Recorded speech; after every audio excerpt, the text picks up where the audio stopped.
At narito naman ang mainit na balita mula sa mundo ng politika. Isang kontrobersyal na pangyayari ang yumanig sa bansa ngayong araw matapos maglabas ng desisyon ng Korte Suprema na nagbigay ng hatol laban kay President Kuting ng Martes Jr. Ayon sa mga ulat, inatake sa puso ang Pangulo matapos ang matinding stress dulot ng hatol at pagkakabasura ng kanyang mga petisyon. Ang insidenteng ito ay nagdulot ng kaguluhan at pagkakabahala sa buong bansa. Sa mga unang ulat mula sa mga opisyal, inatake sa puso si Pangulong Marcos nang matanggap ang desisyon ng Korte Suprema na nagpapatibay ng mga kaso laban sa kanya. Ayon sa mga doktor, agad siyang dinala sa isang ospital sa Metro Manila upang magpagaling at kasalukuyang itong nasa ilalim ng pangangalaga ng mga espesyalistang cardiologist. Ang mga miyembro ng kanyang pamilya kasama ang First Lady na si Liza Smugs ay naruroon upang alalayan siya sa oras ng kanyang karamdaman. Ngunit hindi lang ang kalusugan ng Pangulo ang naging sentro ng atensyon ngayon. Isang malaking iskandalo ang sumiklab matapos ang isang insidente kung saan nahulog sa harap ng publiko si First Lady Liza Smugs.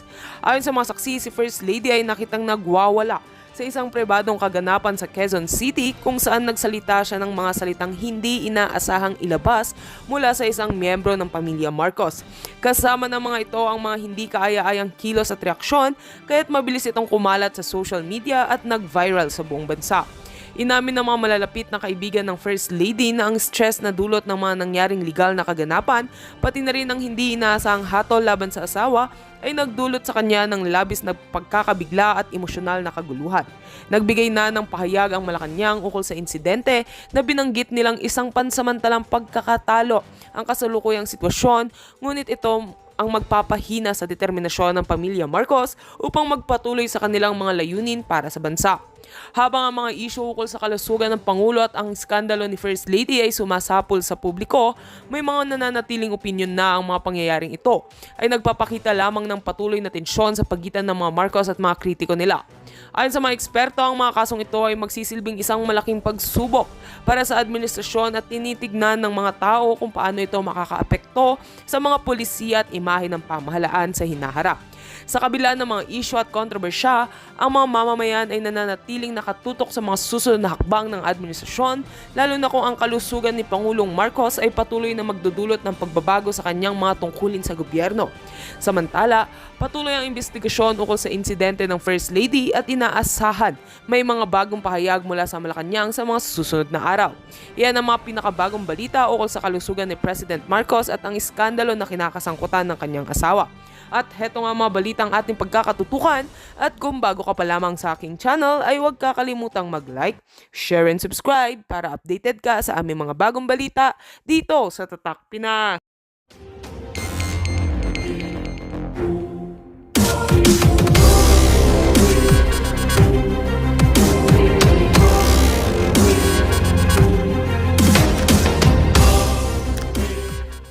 Fanatic po yan. Nakalagay po kasi dito pinakamagaling na presidente sa Pinas. Pero syempre, lahat naman po may kanya-kanyang galing itong mga naging pangulo sa ating bansa. Ngayon, tingnan nyo yung lakad ni former President Duterte.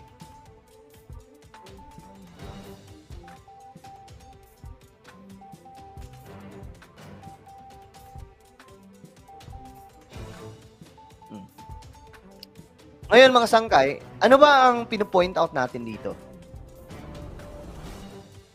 Kasi itong mga taong to, itong sila Panelo, mga sangkay, biruin nyo, gusto pong patakbuhin si dating Pangulong Duterte sa pagka-vice presidente. Guys, wala namang problema eh. Walang problema na tumakbo si former President Duterte for any position sa government. Pero ang problema po kasi, mga sangkay, hirap na nga po maglakad. Si Tatay Digong, tingnan nyo yan. Tapos, ang ginagawa pa po nila, pinipwersa nila na tumakbo sa pagkasenador o kaya pagka-vice-presidente. Bakit? Kasi alam ng mga taong to, mga sangkay, na wala po silang mapapala kung wala si Duterte. Kasi aminin man po natin o hindi, si Duterte ngayon, may ano pa siya, may karisma pa po siya. Ito po yung inaasahan nitong mga kaalyado ni Pangulong Duterte na magsasalba sa kanila. Sa madaling sabi, si former President Duterte, ginugulangan po nila. Sige, sinusulsulan nila. Tumakbo ka sa pagka-vice presidente. Tumakbo ka sa pagka-senador. Bakit? Para makinabang yung mga nakapaligid kay Duterte. Yun o. Ayan, nakalagay po mismo, dating presidential spokesperson Salvador Panelo. Gustong mga sangkay magkaroon ng Duterte slate sa halalan 2028. Imagine niyo kung anong klaseng lakad mayroon si Tatay Digong sa 2028. Di ba mga sangkay? Guys, pakilike ang video natin. Okay? Hindi po ako against sa mga Duterte. Hindi rin po ako, neutral po kasi ako eh. Pero pro-government po tayo, hindi po tayo magiging anti-government. Kaya nga po, binabalita po natin kung ano nagagawa ni PBBM. Dinidebunk din po natin yung halimbawa yung pulboronic video na yan mga sangkay. Hindi po natin pinaniwalaan yun dahil napaka-imposibleng maging totoo yun sa video pa lang, di ba? Sabi po ni Emma, madaming yumaman ng mga nakasandal sa kanya sa totoo lang. Correct. Kasi aminin man natin o hindi, mayroon pang binubuga itong si Duterte pagdating po sa kasikatan ng kanyang pangalan. Though, ito yung nakakalungkot na balita sa part naman po nila former President Duterte. Kasi habang dumadami po o tumatagal ang panahon, dumadami po yung issues nila. Ngayon mga sangkay, ang tanong dito, ito lang yung tanong, bakit nga ba dumadami ang issues ng mga Duterte? Bakit? Dahil po sa mga sulsul. Sino yung mga sulsul? Kayo na mismo magbanggit mga sangkay. Sige nga, banggitin nyo, sino yung mga sulsul sa paligid ni former President Duterte? Tingin ko nga mga sangkay, yung mga nagsasalita nun, yung mga sinasabi ni former President Duterte na bangag ka, si BBM, ganito. Tingin ko yung circle ni former President Duterte yung nang-uuto niyan eh. So sabihin niyo to. Siyempre, matanda na mga sangkay. Diba? Matanda na si Tatay Digong eh. Ngayon, pagdating sa stage, yun talagang sasabihin. Ngayon, mga sangkay, sa tingin nyo, sino yung nanggagamit kay former President Duterte? Ginagamit na lang nila si Panelo Sulsulian, si Rokia. Si Rocky ba yan?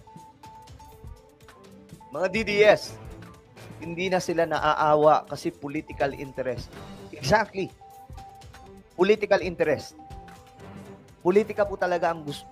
Alam nyo yung mga sangkay, nakikita kasi ng mga to na itong si Tatay Digong, itong si former President Duterte, kaya pa pong pakinabangan ng mga to. Na makabalik o magkaroon sila ng platform muli para po iangat yung kanilang mga pangalan. Kita nyo ito ang nangyayari. May maisog. May isog rally. Tingnan nyo yan mga sangkay. Ito itong Filipinos are not for sale. Kung matino po silang tao, papayagan ba nila si former President Duterte na magsalita pa po sa stage na ganyan na po maglakad? Sige nga, kung matino po silang tao. Of course, may mga sasabihin ng iba dyan, drama lang o ganito. Opinion nila yun eh. Pero ayun nga mga sangkay, ang punto natin dito, mahina na po si former President Duterte. Dapat pinapagpahinga na po ito nila Panelo. Hindi na po nila sana sinusulsulan na tumakbo.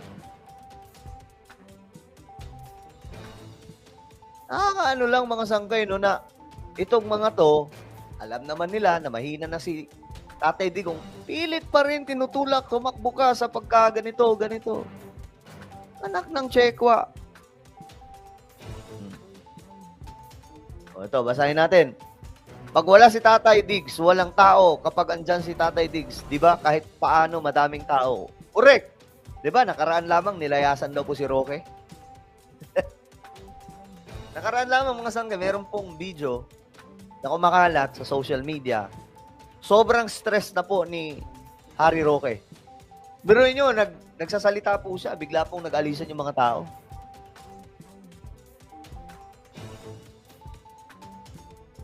So ako, hindi po ako against the former president. Gitna po ako pagdating sa political color. Pero mga sangkay, ang opinion kasi talaga natin dito, dapat hindi na po nila sinusubo si dating Pangulong Duterte para lamang po sa kanilang mga personal agenda, personal interest. Diba? O ngayon, tingin ko nga ang nagpauso ng bangag-bangag na yan, mga nakapaligid ni former President Duterte. Diba? Guys, kung mayroon pong mga basher, hayaan nyo lang sila dyan. Hayaan nyo lang. Gusto nilang makinig sa atin kahit sumasakit yung tenga nila eh. Hayaan nyo lang sila. Kasi tayo naman dito, neutral lang. Hayaan po natin sila mga sangkay. Makinig kayong mabuti. Dapat ang ginagawa nyo kay former President Duterte, hinahayaan nyo na yung taong pahinga. Tingnan nyo ang nangyayari mga sangkay. Tingnan nyo ang nangyayari. Ang daming isyong lumalabas ngayon kay former President Duterte.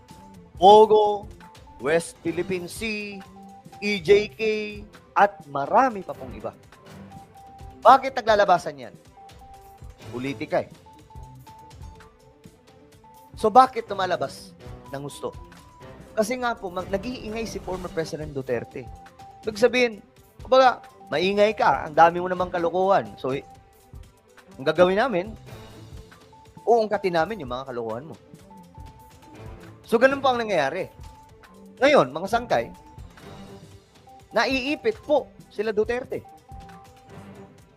Diba? Sila po yung naiipit. Pero yun yung matanda na po yung tao, pinapatakbo pa rin. Tingnan nyo yan mga sangkay.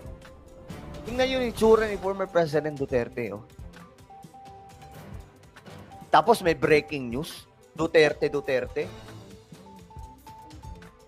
Ang layo pa ng 2028. Hello guys. 2024 pa lang po. Wala pa nga po. September 1 pa nga lang po ngayon, di ba? Hoy. Ang bira, September 1 na pala. Ang bilis po ng panahon. Kakanta na naman po si Whenever I See Boys and Girls. Maririnig na naman po natin yung mga kanta ni Jose Marichan ngayon. Diba? Uy, maraming salamat po. May nag-send sa atin ng super sticker. Thank you so much. Kay Tita Nineng ng Australia. Mabuhay ka po. Alam niyo, di naman tayo nangihingi, no? Pero nakakatuwa din pala pag may mga ganito. Tayo mga sangkay kasi, hindi po tayo tulad ng iba na naglalagay po ng GCash. Ayaw po kasi natin ng ganun. Pero may magbibigay naman ng mga halimbawa ganyan, super sticker. Ay, thank you so much. Na-appreciate po natin yan. Pero ganun pa man, may magbigay o wala, maghahatid pa rin po tayo ng mga impormasyon. Kasi, alam nyo guys, passion na po natin eh. Alam nyo, sa totoo lang, naging passion ko na po mga sangkay. Yung pagbibigay ng mga impormasyon sa sambayan ng Pilipino, lalong-lalo na po sa inyong mga solid sangkay. No? Sa inyong mga solid sangkay, gusto ko na ipaparating mga sangkay yung mga kung anumang dapat maiparating na mga impormasyon. Kaya nga po pagdating sa world news, nagbabalita po tayo kasi mahalaga po na malaman ng sambayan ng Pilipino anong nagaganap sa ating planeta. Climate change, war, at marami pa pong iba. Diba? So, ayun nga po. Dapat ang ginagawa nila kay Tatay Digong, magpahinga. Ito, medyo na-off ako eh. Na-off ako kay Panelo. Kasi tingnan nyo to, oh. Nananawagan para tumakbong Vice Presidente, tapos halalang 2028 ang pinag-uusapan. Wala pa nga po tayo wala pa po tayo mga sangkay sa midterm election. 'Di ba? Guys, paki-like ang video natin, please. I-like niyo po. Kung hindi pa po kayo nakapag-like, i-like niyo na. Okay? Wala pa po tayo sa 2025 election. Next year pa po yun.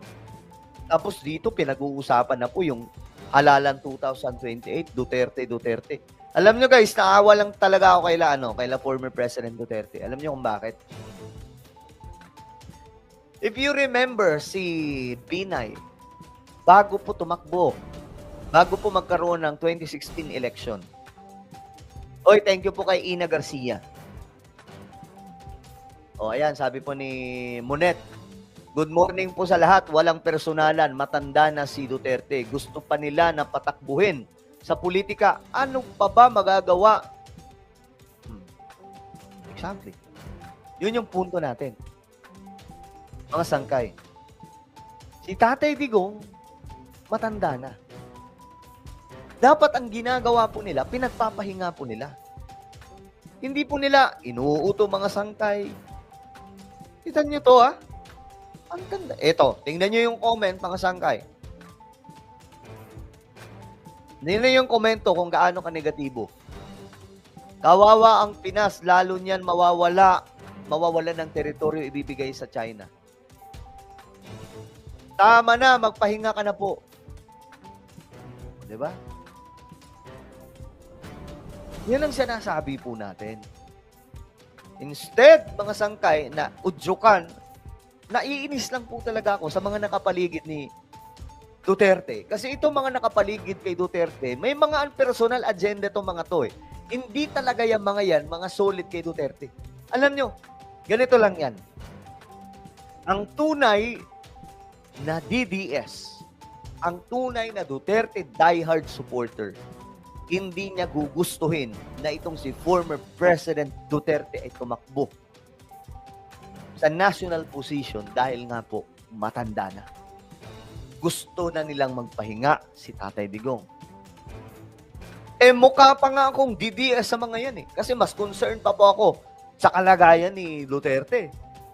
Itong mga iba, mga DDS ko, no? Kung sino pa yung mga sinasabing diehard supporter ni Tatay Digong, sila pa po mismo yung nangunguna na pahirapan si Tatay Digong. Diba? Sila pa po yung nangunguna na, sige, Tatay Digong, kahit uugod-ugod ka na, takbo pa rin para sa bayan. Ito yung problema mga sangkay dahil presidential system po tayo. Alam nyo, sa parliamentary system like Japan, Singapore, at marami pa pong mga bansa, kapag mahina ka na, hindi ka na pwedeng tumakbo, hindi ka na nila i-elect, wala nang susuporta sa'yo. Mahina ka na eh. Hindi lang mahina physically, mahina mag-isip, mahina lahat mga sangay, hindi ka na pwede nilang iboto. Ganun po yun. Pero dito sa Pilipinas, basta rockstar ka, basta sikat ka, pwede ka pa rin tumakbo. Pwede ka pa rin iboto. Diba? Ay nako, another Duterte will be the end for the Philippines. Tangahan nyo pa, nandamay pa kayo. Kita nyo na? So ngayon, binabati ko si Tatay Digong. Instead kasi na magpahinga na lang. Diba gano'n naman talaga sa US, gano'n eh. Karamihan sa nagiging presidente, pagkatapos ng kanilang term, pahinga na. Suporta na lang kung sino yung nananalo. Oh, sabi po ni Ramos, dahil lang sa sobrang gahaman sa kapangyarihan, ayaw nilang pagpahingahin ang matanda. Diba? Totoo yan. Real talk po yan, mga sangkay. Sobrang gahaman sa kapangyarihan, kahit matanda na po, sige pa rin. Gusto pa rin po nilang patakbuhin si Tatay Digong. Oh, ayan oh. Ito may nag-comment. Wala kayong magagawa if sila pa rin yung piliin ng majority ng mga Pinoy sa 2028. Totoo din naman yun. Walang magagawa. Pero, tingin ko malabo po yan. 2028? 2024 pa nga lang, bumabagsak na po yung trust rating ni VP Sara. Diba? 2028 pa lang. How much more? 2024 pa lang. How much more kung dadating na po tayo ng 2028? Good morning din po kay Warax TV. Mabuhay ka. Oh, sabi ni Who. Kaya walang paayusan ang Pinas dahil sa politika at sariling interest nila. Totoo yan. Tingin ko nga yung mga nagpapaaway kaila former President Duterte at mga Marcos, mga nakapaligid lang din po nila Duterte. Diba? Uy, andito si tropa natin. Good morning mga kasangkay. Anong tingin nyo kay Tatay Digong? Parang mga jeep na ayaw magpa-face out kahit bulok na. Uy, ganda na sinabi. Pakinggan nyo mabuti ha. Ano daw? Anong tingin nyo kay Tatay Digong? Parang mga jeep na ayaw magpa-face out kahit bulok na. The best na yung legacy na ginawa niya. Salamat Tatay Digong. God bless. Ganito po yung tunay na DDS. Shout out, Boss RL Galang. Mabuhay ka. Ganyan po mag-isip yung mga tunay na DDS. Hindi po yung mga DDS, mga sangkay, na may mga personal agenda. Diba? Hindi po yung mga DDS na may mga personal na kagustuhan lamang nang sa ganun makinabang po sila sa kung ano po ang pwede nilang pakinabangan kay Tatay Digong. Tingnan nyo to, oh. Tingnan nyo yan. Pagiwang-gewang na. Di ba? Parang mga jeepney lang yan, eh. Mga jeepney, kahit ang binubuga, itim na nausok. Kahit pagiwang-gewang na yung jeepney, gusto pa rin nila, no to face out. Diba? O, tingnan nyo sa Tatay Digong, oh. Tapos gusto nilang patakbuhin sa 2028. Guys, nasa ano pa lang tayo, 2024. Wala pa po tayo sa 2028. What if? Hindi naman sa inaano natin, mga sangkay. Ano ang magiging sitwasyon pa sa 2028? Tumatanda na po si Tatay Digong. Maawa naman kayo. Panelo, Harry Roque, maawa naman kayo. Kung sino pang mga nagpapatakbo dyan, maawa naman kayo. O, sabi po ni Option Zero, sa mga di pa po nagla-like, pa-like na lang po at subscribe and share na rin mga kasangkay. Thank you. Mabilisan lang to mga sangkay na ating live kasi magsisimba pa po tayo. Happy Sunday everyone. O, ito yung mga pagbigyan natin, basahin natin. Para matapos ang lahat, ipa-drug test nyo mga Marcos para matapos na ang pagdududa. Bakit iniwasan ito issues na bangag ang presidente? O, ang sagot ko dyan, patunayan po muna na totoo. Patunayan po muna na totoo. Kasi, hindi po yung inaakusahan ang magpapatunay para sa kanyang sarili. Dapat kayo, ako gitna po ako. Tandaan niyan mga sangkay, neutral ako. But this is my opinion. This is my own opinion sa nangyayari. Gusto nyo magpa-test si BBM? Anong akala nyo sa kanya? Barangay Tanod? Na uutusan nyo lang, uutuin nyo lang, magpaano ka, punta ka doon, magpaano ka, para maniwala kami sa'yo. Hindi ganun yun. Even the former President Duterte, yun din po yung sinasabi nila De Lima before, nila Trillanes noon, magpaano ka, magpa-test ka. Kasi ikaw yung ganito. Ginawa ba ni Tatay Digong? Hindi. Kasi nakakababa ng pagkatao bilang presidente kung susunod ka sa mga batikos nila. Ang mangyayari lang nun mga sangkay, utu-utu ka. Presidente ka, tapos nagpapautu ka sa mga bumabati ko sa'yo. Oy, maraming salamat kay Juliet. Ino-congrats tayo. Bakit ba ako ino-congrats? Happy Sunday din po, mga kasangkay, sabi ni Monet Visera. Oh, ayan, sabi po ni Esther Ramos, yes, 85 years old na si Digong sa 2028. Yun ang sinasabi po natin. mga sangkay. Totoo ba? Ano ba ang edad ngayon ni Tatay Digong? Wait lang. Check natin. Para magkaalaman, ilang taon na si Tatay Digong. President Rodrigo.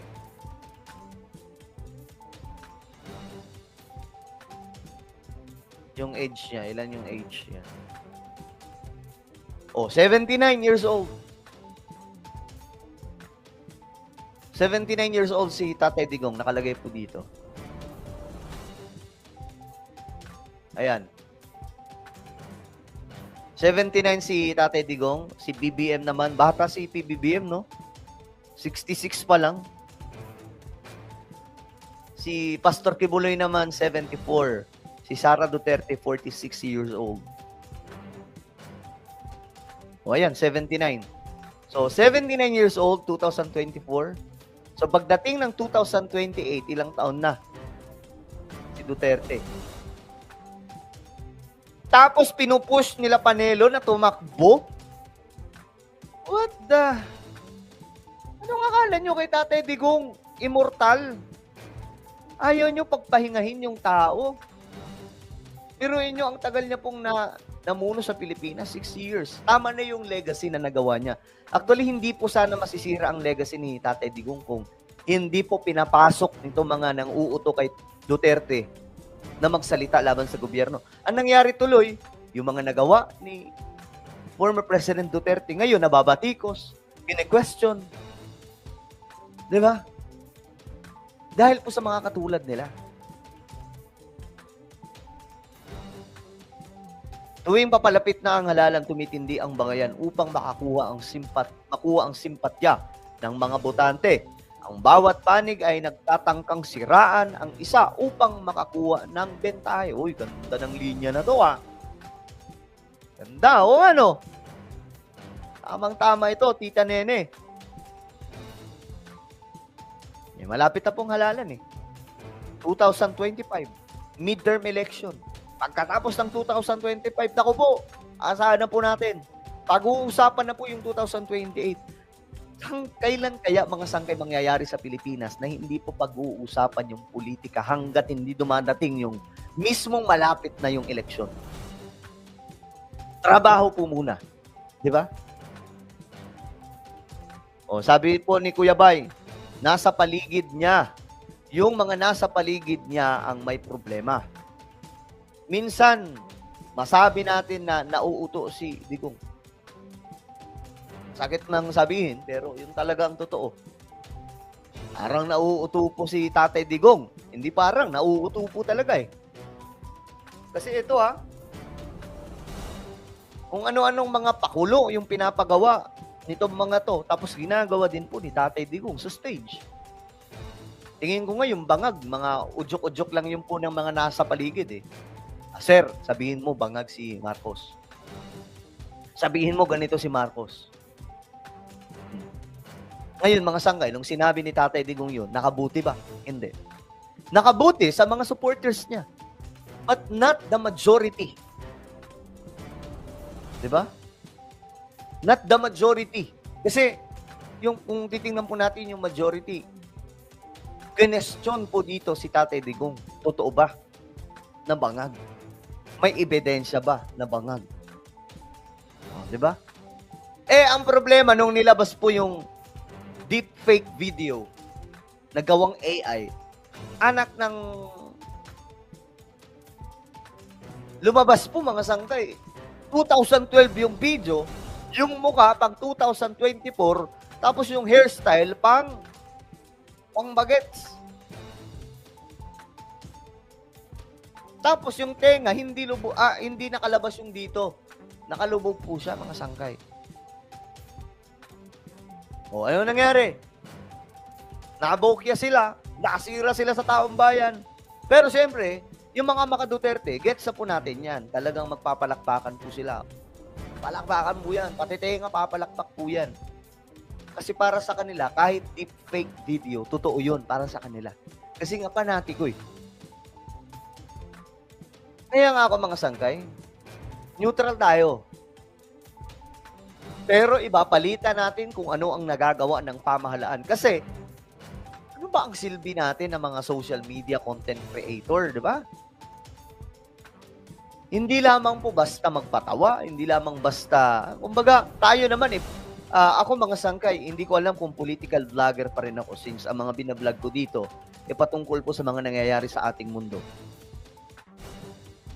Hindi ko alam kung political, nakaline pa rin ako sa politika, mga sangkay.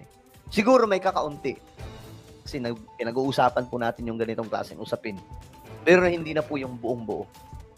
Neutral po tayo dito. Ang gusto ko talaga maihatid sa sambayan ng Pilipino, hindi po yung pakikipagbardagulan ng mga content, kundi kung ano po ang mga nagagawa ng ating pamahalaan. Kagaya po ng mga pabahay, mga higanting proyekto.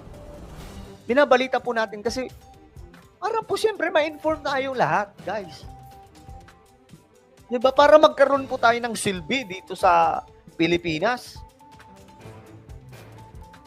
O yung mga hindi pa po nakakapag-like dyan, mag-like na po. Okay? Di nga napatol si PBBM sa mga yan. Trabaho lang. Doon pa nang makikita mo kung sino ang desperado at gagawin ang lahat para makuha ang kapangyarihan. Ay punto to. Sinabi ni Option Zero. May point ito, mga sangkay. Talagang ito ang tingin ko talaga, gusto ng mga nakapaligid nila Tatay Digong mabalik sa mga Duterte ang kapangyarihan. Nang sa ganun, sila din po makabalik sa puder at sa kapangyarihan. Yun po yung nakikita natin. Hindi po yung genuine at pure intention na makatulong sa bayan.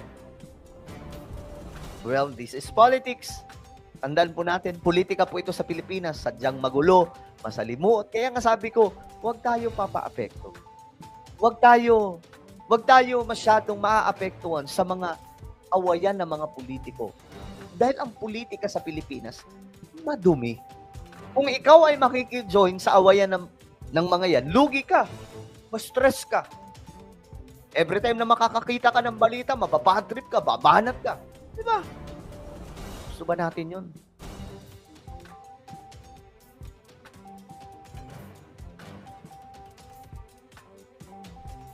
Ito. Sabi po ni Chris. Well, yellows are waiting for the downfall of Duterte through Marcos. Both families will go down. Do you think di pakukulong ng matagal ng kalaban si PBBM after his term? Isa pa po yan sa naiisip ko. Palaisipan din to, itong sinasabi ni Chris. Palaisipan din to. Kasi ang nangyayari sa ating bansa, gantihan. Diba? Gantihan. Tingnan nyo to, ha. After ng term ni PBBM, magsusulputan na naman yung napakaraming issues patungkol po sa term ni PBBM. Asahan natin yan.